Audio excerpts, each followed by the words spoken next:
coming. Just going to say a few words very quickly, just to introduce myself, so if anybody needs to come and talk to me about anything. We're going to be walking around to the Department for Education in about 20 minutes or so, 25 minutes.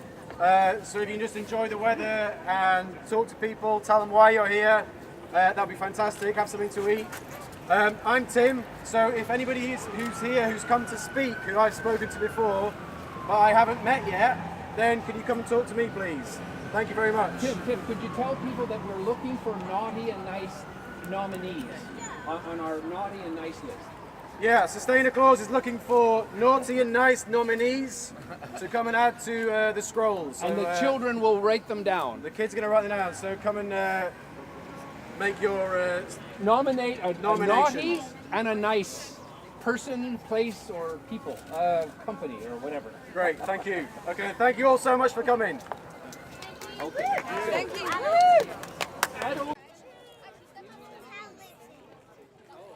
We are currently in a climate and ecological crisis. Every week, news reports, news stories come out which tell us how dire the situation is, and the current UK national curriculum in no way addresses the gravity of that situation.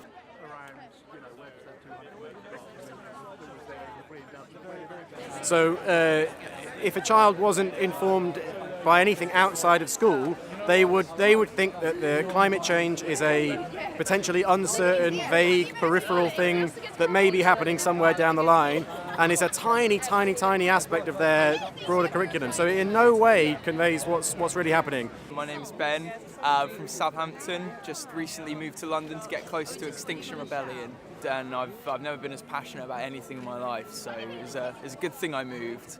And the current curriculum is segmented into subjects, which means that no single subject can properly address the enormity of the problem. So we are demanding that the Department for Education acknowledge the crisis and adapt the curriculum to teach the truth about what's happening. LCP, the low carbon panda, and Roger, the reality rooster. And you can see below here, we've got the naughty and nice list that the children just finished.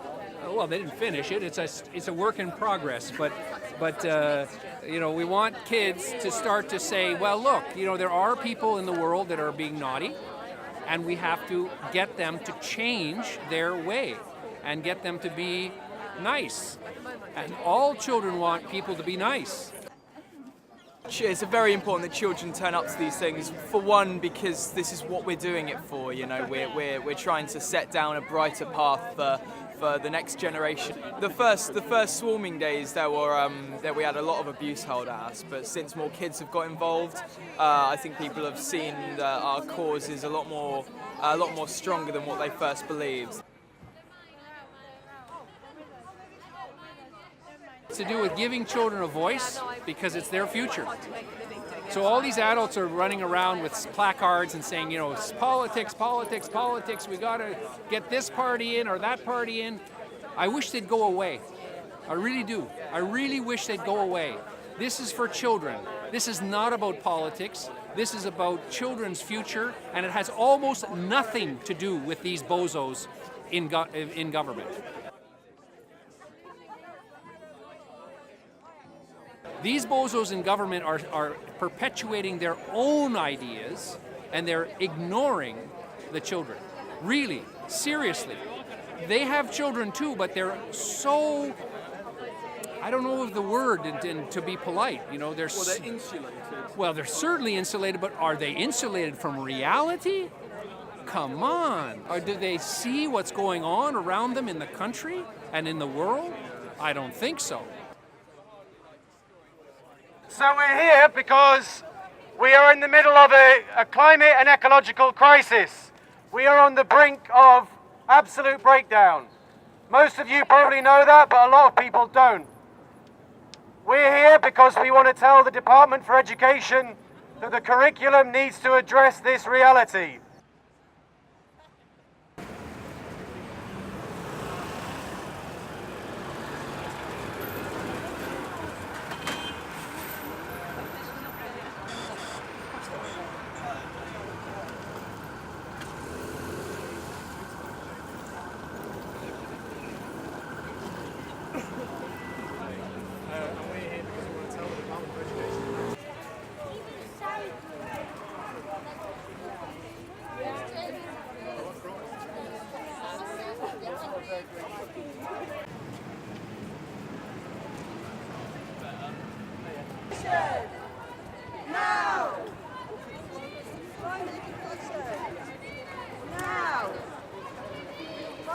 education!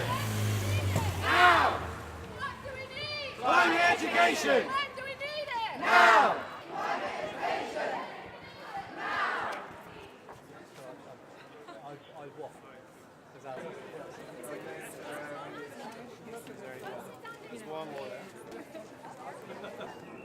Right, we're going to have some speeches now.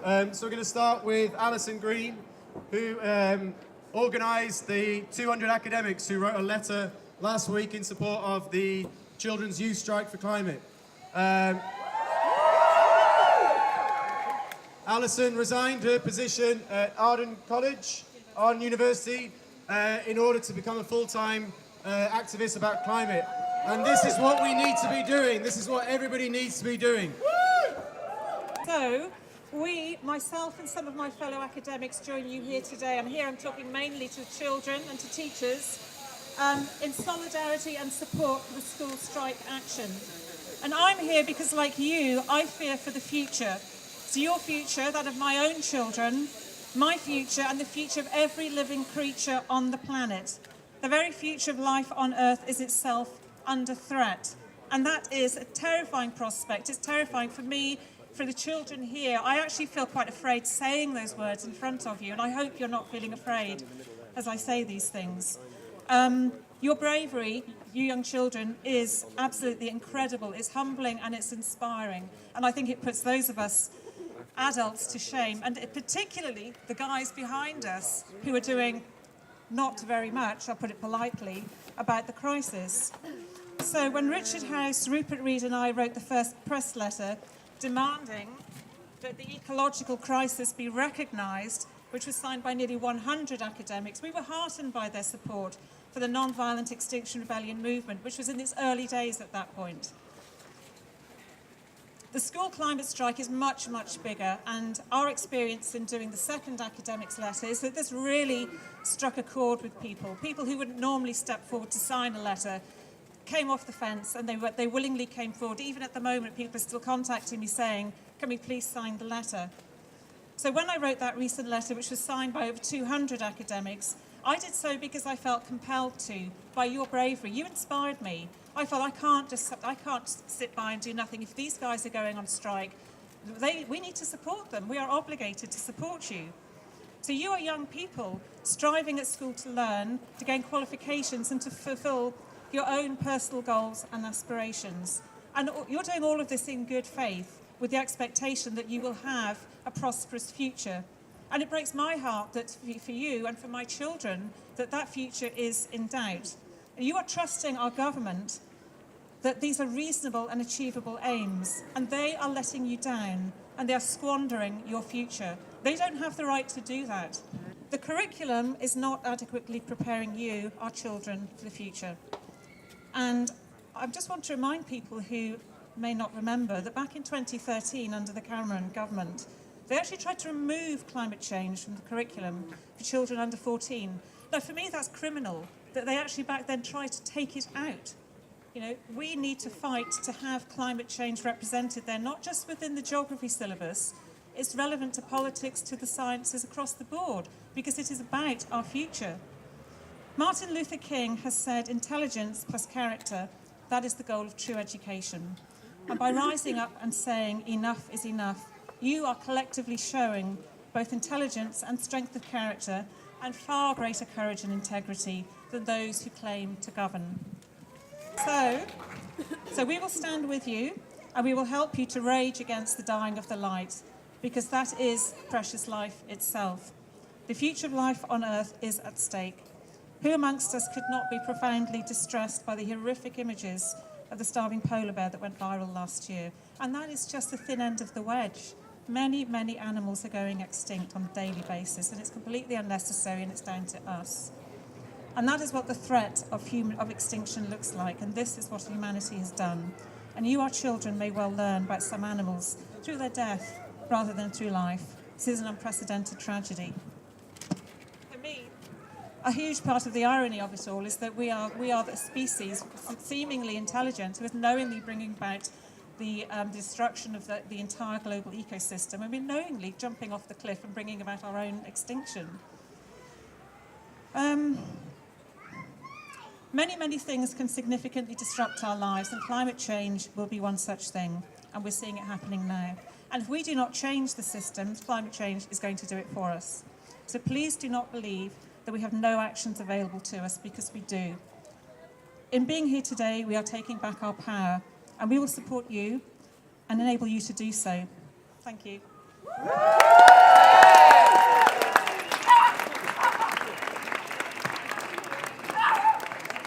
My name's David Humphreys and I'm Professor of Environmental Policy at the Open University.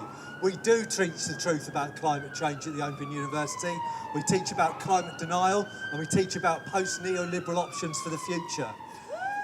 Just as importantly, I'm the father of 2 wonderful children who I want to have the opportunity to realise their life potential. And I fear the legacy that we are leaving them.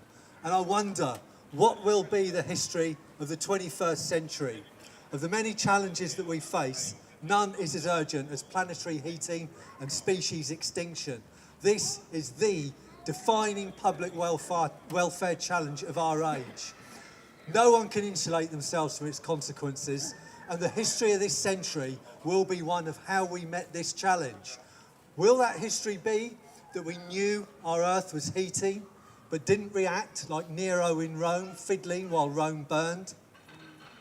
Or will the narrative be that although we left it late, very late, we responded in time, that we made the difficult changes to society, the economy, and to corporate governance, and we passed on to our children and descendants an ecologically stable planet?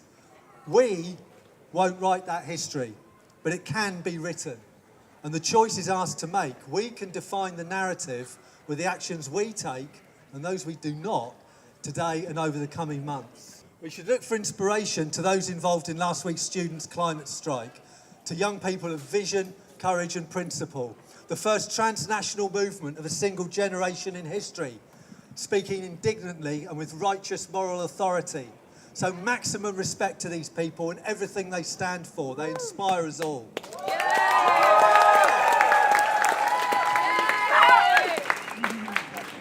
And as the evidence mounts, even the deniers have gone quiet in recent months, but they'll be back. So let's teach our children about organised climate denial from fossil fuel companies and people in dodgy think tanks financed by undeclared funding sources. Is there anything worse? Is there anything worse than playing fast and loose with the ecological integrity of the Earth for short-term political gain? Let's teach them about the actions that can be taken as individuals, as citizens, consumers, members of families and communities. Every action we take to cut our carbon footprint matters. Every single one. But with the Intergovernmental Panel on Climate Change warning we have just 12 years left, it's now clear that we cannot rely on individual action alone. So let's teach our children about the need to transform technological systems and to examine the structures of political and economic power that are perpetuating the problem of climate change. There are many actions that can be taken and which are ecological necessary, but where business will not venture because they risk losing their investment. Only government has the resources to underwrite the financial risks of transitioning to a clean economy. Only government can establish the legislative framework within which the economy operates. This challenge needs something akin to a World War II effort, when the economy, politics, technology and citizens were all harnessed in one common collective direction. So a Green New Deal? Yes, why not? If we don't believe in a Green New Deal, then who will? And only government can establish an education system in which planetary care is integral to curriculum, teaching and research. A fit-for-purpose environmental education could include some of the actions being taken in the Americas. Next week, the citizens of Toledo, Ohio, will vote on whether to give Lake Erie legal personhood, with the same rights as a natural person to be represented in court, in a move to clean up the pollution of the lake. The movement to recognise rights of nature in Ecuador and Bolivia, the first countries legally to recognise nature's rights, and in parts of the United States, India and New Zealand, is one of the most important movements of our time. Known as Earth jurisprudence, it holds that we should respect nature's rights both because it is morally right that we do so and for instrumental reasons. Because ultimately, all human rights flow from the Earth, and only by respecting nature's rights can human rights, such as those to food, water and health, be fully realised. So let's find a place for this in our education system. And let's find a place for critical examination of the relationship between big businesses, limited liability corporations and society. Over time, the public role that business corporations once fulfilled has been eroded. Corporations have morphed into private entities that operate free of effective public oversight. Legally, the primary function of the business corporation, its fiduciary responsibility, is to maximise shareholder value, which makes businesses self-serving organisations. But this can change, and it must. All it requires is a change in the law to make the fiduciary responsibility of the corporation the meeting of public priorities, in particular ecological integrity and climate stability, to make that paramount. And this can happen if there is political will and social pressure to make it so. Imagine a world in which the vast scientific and technological expertise and economic power of business corporations was dedicated to the transition to a low-carbon economy. If, for example, the technological capability of British aerospace were harnessed towards a new generation of solar energy technology, rather than weapon systems used to slaughter innocents. If the skill and training of the workers of Honda in Swindon, who received redundancy notices this week, were redirected to producing low-carbon public transport vehicles. We cannot afford to let these skills and talents of society, often paid for, we should remind ourselves, from the public purse, to go to waste when we face an existential challenge. We must give everyone an economic stake in a green tomorrow.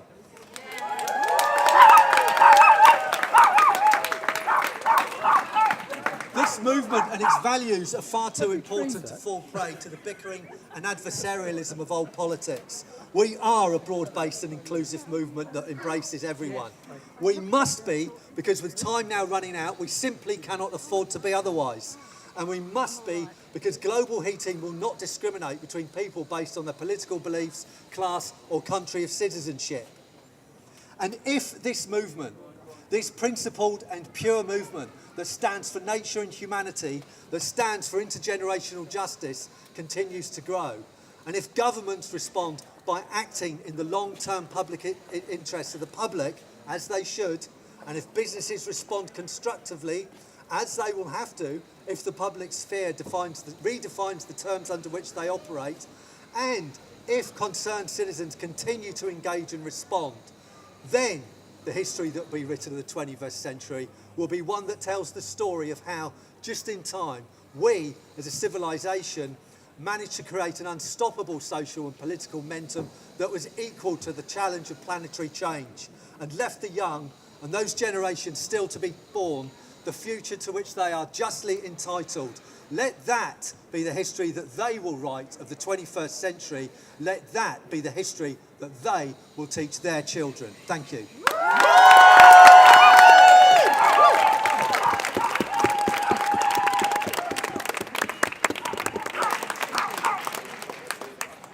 We live in a world where consumerism has become our culture, and we're dying because of it. Most people don't know that we have 12 years left to change things, because we grew up with whispers and notions of global warming as something that will only affect our great-great-great-grandchildren. But we need to wake up, because we are those children. We're out of time.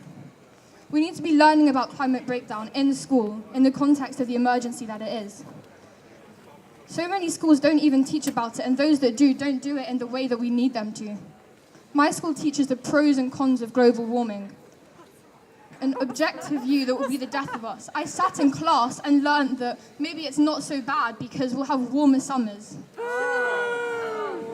Yes, 12 warmer summers before climate change is completely irreversible, and we might as well be writing our epitaphs.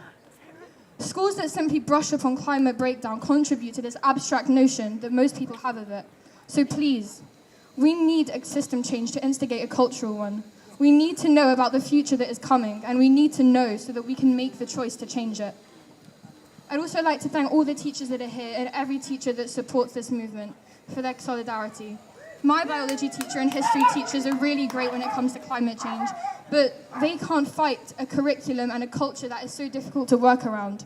So please help them and teach us before it's too late. As was mentioned, I'm an academic at the University of Cambridge. At Cambridge, there is a very active campaign which is led by students and many staff calling for the divestment of the university from fossil fuel companies. To my shame and to the shame of many people associated with the university, our leadership in the university is refusing to do this. In fact, they continue to take vast amounts of funding from the corporations that are responsible for burning the planet and burning all of our futures. This has to stop. We should not forget that the people who profit from the burning of oil and the burning of fossil fuels, which is threatening all our futures, are also those who are presiding over authoritarian, dictatorial regimes propped up by our own government and armed to the teeth by our own government and governments of the US and across Europe. The final thing I want to say today is about education. I think the demands that are here on the banners are absolutely right. We need to tell our children the truth. But we also need to tell our children about what education in a broader sense means. That means learning that you have the power to change things, that what you learn today in the streets, what you learn through organising, that is the education that we want to impart. As an educator, as an academic, I'm also an activist, and I'm also fighting for a broader definition of education, an education that is part of the liberation of the oppressed by the oppressed, that is part of building a future for everyone through collective action from below and through system change that is driven from below and not handed down from the top, because I do not believe we can rely on the people in power now to do it for us. We have to change them if they will not listen to us. And I think after last week's climate strikes that they should know that a younger generation, the generation of my children, and the younger than that, are coming to change them if they will not listen. Thank you. Do we have any other speakers who wish to come and say a few words? Yes, please. Thank you very much. Hi, I'm in Year 10. Yeah. I didn't go to the march on last Friday. I will go to the March 15th one if anyone wants to join. But I was in school, and we were thinking of leaving lessons at 11, as you know you were going to do in the march. And we were in maths, and it's 10 to 11, and our head teacher comes down the corridor along with SLT, so assistant head teachers, other teachers. And I was talking to my friend about the march, and I was saying how I wanted to go to the next one. And she comes in and she tells me that's not relevant. She came in and she told me that that had nothing to do with maths. And I told her, yes, that is relevant because we are dying. And she told me that that had nothing to do in education, it had nothing to do in our school, and it did not belong in our school. And so that made me really pissed. So I was going to get up and walk out. So the head boy, the head girl, deputy head boy, deputy head girl, they were all in the class with me. We were all like, okay, we're going to get out. And it's 11, and our maths teacher closed the door, stood in front of the door, and did not let us leave. Yes. It is our right as civilians to be able to protest. It is our right within a democracy to say what we need to say. And I don't think that it's the teachers' rights to stop us from doing it. So I think we all need a very rude awakening. So please join us on March the 15th, globally, to stand against the Department of Education, who is doing nothing. Thank you. Thank you so much. I'm 16 years old and I'm studying for my A-levels. And I've been in education system for 12 years and not once have I been taught about climate change. The fact of the matter is that we can have all the A stars that we encourage to achieve and attain to, but what good are they if we don't have a future? We are taught, we are conditioned to achieve assessment objectives. My question is, when will the Department of Education achieve their assessment objectives? Now there's my friend Ella who's going to speak. Thank you so much, Rue. I'm Ella. I'm also 16 and I go to school with Aaron. The fact that everyone that's here today is here because they think what is going on is disgraceful. This problem is so multifaceted, it seems so difficult to find where to start. I don't know where to start. None of us do. But the fact that we are all out here at this time, during the holidays, which proves it's not just about the day off school. We're out here during half term. It proves that people care. And it's so heartening to know that people care. Like someone was saying earlier, it's not, an intergenerational issue. It's not young against old. It's young people with older people fighting for what they believe is right. And that is so impressive. Because who are we if we cannot step up for the one singular fight, for the one fight of our lives, the thing that truly matters? Who are we if we can't teach our children the same thing? Just like Aaron was saying, I am 16 years old and I am just finding out all of these things. I'm just finding out about zero waste, sustainable lifestyles, how much plastic waste. 90% of plastic in the world is not recycled. Most plastic can only be recycled 7 to 9 times before it has to go to landfill.